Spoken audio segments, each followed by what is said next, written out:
एकमेकांबद्दल अशा गोष्टी व्हायला नको असं म्हटलेले आहेत, कसं पाहता याकडे? मी अजून काही बातमी पाहिलेली नाही.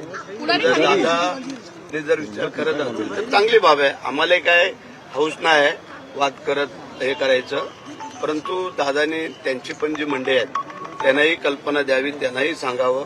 चुकीचं आणि खोटं नाटं जे काय व्हिडिओ दाखवण्याचं काम किंवा हे जे काय चाललेलं आहे हे पण कुठेतरी आता आम्हाला शोधणं गरजेचं वाटतंय.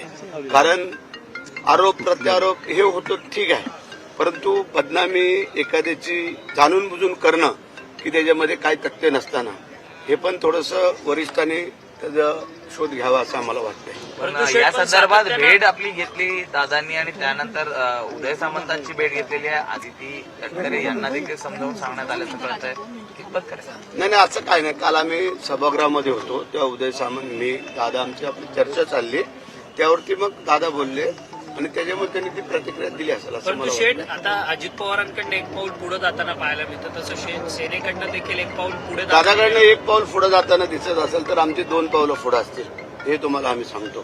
कारण काय आलंय, आम्हालाही हौस नाही आहे की वादिवाद करून राजकारण करायचं संघर्ष करून, परंतु प्रत्येकाने समजून घेणं गरजेचं आहे. वस्तुस्थिती काय आणि परिस्थिती काय त्याच्या अनुषंगाने चालव.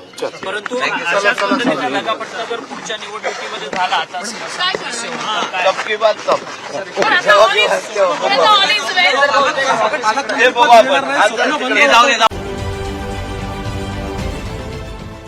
देश विदेशातील प्रत्येक घडामोडींचे लाईव्ह अपडेट मिळवण्यासाठी आता साम टीव्हीच्या सर्व सोशल मीडिया प्लॅटफॉर्मला लाईक, फॉलो आणि सबस्क्राईब करा.